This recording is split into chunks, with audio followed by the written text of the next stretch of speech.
Hello guys. So let's start our first question of today. A patient on lithium therapy developed hypertension. He was started on thiazides for hypertension. After few days, he developed coarse tremors and other symptoms suggestive of lithium toxicity. Explain the likely mechanism for this interaction. So this such type of questions, that means the drug interactions, are really very important for our exam NEET PG. So here they have asked us the interaction between the lithium and thiazides, and they have also said that this is causing lithium toxicity, and they asked the reason for that toxicity. So these are the four options. You take your time. Is that thiazide inhibit the metabolism of lithium? Thiazides act as an add-on drug to lithium. Thiazides increase the tubular reabsorption of lithium. Thiazides cause loss of water, thereby increased lithium levels. Among the four options, if you know the concept of the relation between thiazides and lithium, that would help us answer this question quickly. So it becomes a conceptual question also. But if you also try to solve this question logically, that would also be possible. So let's learn the concept behind this question. The concept behind this question is that lithium is similar to sodium. So what are thiazides? Thiazides are of course diuretics. So thiazides cause sodium loss from the body. So whenever our body is losing something like sodium or water, the body always tries to be in the state of homeostasis. So body tries to compensate it by reabsorbing sodium from the PCT. But whatever the sodium which is absorbed also, that is also excreted out by the thiazides. So the body considers lithium as sodium, and lithium is getting reabsorbed from the PCT. That's the simple logic over here, that if we know that the compounds lithium and sodium, we know that they're different, but our body considers them as the same. So lithium is reabsorbed in the place of sodium and we get lithium toxicity. So if we know this concept, the same has been asked over here. So thiazides inhibit the metabolism of lithium. No, thiazide acts as an add-on drug to lithium. This also doesn't seem to be a correct option, because the option itself is wrong over here. Thiazides increase the tubular reabsorption of lithium. This makes sense also, because if it increases the tubular reabsorption of lithium, that one also cause the lithium toxicity. Thiazides cause loss of water, thereby increase lithium levels. This frame itself is telling that this option is wrong. So, enrolling on these options, we know the concepts that thiazides make us lose sodium, and sodium and lithium are similar. So, then according to that, the answer would be thiazides increase the tubular reabsorption of lithium. So, our second question. A patient with COPD is given IV aminophylline, derifillin, theophylline. These are commonly given by us during our internship days also, if you remember, for a patient with COPD. So here also they don't ask questions from somewhere around the world. They ask the questions which are very common only. So in this case, they gave a patient of COPD with aminophylline. Following which the patient developed diuresis. This is due to the action on which receptor? The aminophylline, as you know, belong to the class of methylxanthines. These type of questions become very, very important. This question has been asked in NEET PG 2020, and the adverse effects of aminophylline have been asked many times. So we need to know the adverse effects of aminophylline. That is the methylxanthines. They have the CNS side effects of seizures, renal side effect of diuresis, and the other side effects of headaches, nausea, vomiting, gastric discomfort, even severe arrhythmias. So knowing the adverse effects itself doesn't suffice over here.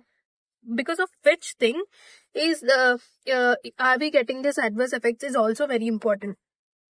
Here diuresis is because of the blockade of the adenosine A1 receptors.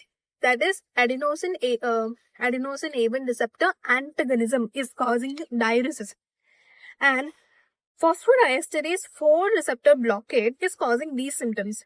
So once he asked this question based on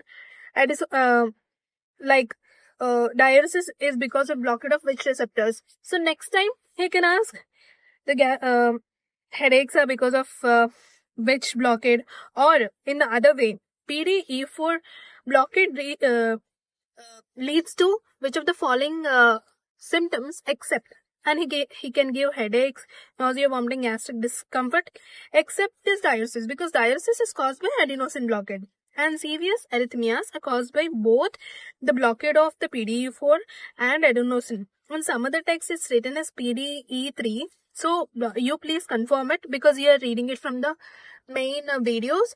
You please confirm this. But serious arrhythmias are because of the blockade of both the PDE3 and adenosine receptors. Third question. A hypertensive patient with chronic kidney disease having frequent attacks of renal colic, which of the following diuretic is used? So, I myself marked furosemide as an answer to this question in the NEET PG 24 exam, because I was very much confident of the concept that, I'll show that for you, that all the diuretics decrease the blood sodium, decrease the blood potassium, except the potassium sparing diuretics. Everything is very clear, but the thing about calcium is that all of the other diuretics except thiazide diuretics and potassium diuretics, these increase the blood calcium. That means they decrease the urinary calcium. In the exam I was confused that renal stone formation means it's the increased blood calcium, right? But the concept is that it is increased urinary calcium. People like me get confused, but there is no need of getting confused here. Only all other drugs decrease the calcium, decrease the sodium, decrease the potassium, all other drugs except thiazide diuretics and potassium sparing diuretics, which increase the blood calcium. That means they decrease the urinary calcium. So here thiazide diuretics, hydrochlorothiazide, as they decrease the urinary calcium, become the most appropriate answer for this question. Hydrochlorothiazide, because as the patient is having renal colic, we shouldn't make him get more of renal stones, which is formed because of all other drugs like the furosemide, mannitol. Even spironolactone decreases the urinary calcium, but hydrochlorothiazide is the most preferred option over here. So the concept I want you to know over here is all of the blood sodium is decreased by all of them. The maximum is by loop diuretics. Blood potassium is decreased by all of them except the potassium sparing diuretics, which increase the potassium. This we know. All other diuretics decrease the H plus except the carbonic anhydrase inhibitors and the potassium sparing. Carbonic anhydrase inhibitors is most important because they cause a metabolic alkalosis, and this time they have asked this concept that based on the kidney stones. So the next time they can ask this concept based on this one. They can ask which of the following drug causes hypokalemic metabolic acidosis. Which of the following drugs cause hypokalemic metabolic alkalosis? Which of the following drugs cause hyperkalemic metabolic acidosis? So, if we know these simple concepts, that would be very useful for us. So,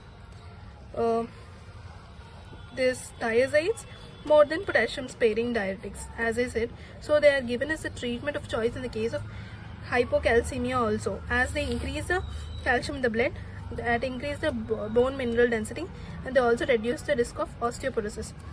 So this concept is really very important. Take a screenshot of this. This becomes very handy to you. Coming to the next question, match the diuretic with its site of action. So the diuretics question is simply like that. If you get a question from diuretics, definitely you'll get a question, or else you don't even get a single question from diuretics. So simply they can give an image like this, and they can ask the site of action. So here furosemide, as we know, the medullary portion of thick ascending limb, mannitol, lopofenley, spironolactone, that is the potassium sparing diuretic, that is the late DCT, and the collecting duct, hydrochlorothiazide, cortical portion of the thick ascending limb of lopofenley, and the early DCT. So furosemide, medullary portion, mannitol, lopofenley, spironolactone, late DCT, hydrochlorothiazide, cortical portion. The fifth question or fact that I have for you guys today is diuretics have been used as performance enhancing drugs in athletes since ages. I guess you know this earlier also, because diuretics dilute the urine, as we know, and mask the effects of other performance enhancing drugs also. Not only athletes, even students nowadays are using performance enhancing drugs to get good grades and to escape any stressful situation.